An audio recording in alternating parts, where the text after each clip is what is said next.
সকাল বন্ধুরা, আজ কিন্তু বিপত্তারিণী পুজো। তো মা বিপত্তারিণী পুজোতে দেখো আমি অনেক কিছু ফল করে নিয়ে যাই। বেটার হতো গোটা ফুলে পুজো দিলে, কিন্তু আমি ভুল করে ফেললাম, তাড়াতাড়ি করে ফলগুলো কাটতে বসে গেছি। যাই হোক, এখানে 13 রকমের ফল কিন্তু রয়েছে। আর তোমরাও কিন্তু পুরো ভিডিওটা দেখতে থাকবে। কে কে মায়ের পুজো দিচ্ছ অবশ্যই জানিও। আর এই যে জীবনে আজকের এখন 23-এ পা দিয়েছি, 23 বছর বয়সে এখন বিপত্তারিণী মাকে পুজো দিতে চলে এসেছি। তো আগে কোনো দিন কিন্তু দিইনি, সবাই দিত, অনেক এক্সাইটেড হতাম যে আমি কবে পুজো দেবো।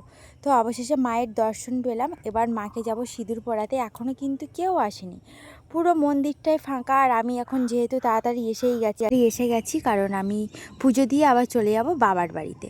তো মা একটু অসুস্থ রয়েছে, ওই জন্য আমি একটু মাকেও পুজো দিতে এসেছি। এখানে দেখতেই পাচ্ছ ডালা সব সাজানো রয়েছে, সব ভক্তবৃন্দরা চলেই এসেছে, মানে সব মায়েরা, আর আমিও তো আছি তারই মধ্যে। চলো এখন পুজোটা সেরে নিই, ততক্ষণে তোমরা সবাই সাথে থাকবে। বন্ধুরা, ফাইনালি আমাদের পুজো কমপ্লিট। এবার এখন ডালা দিচ্ছে, দেখো।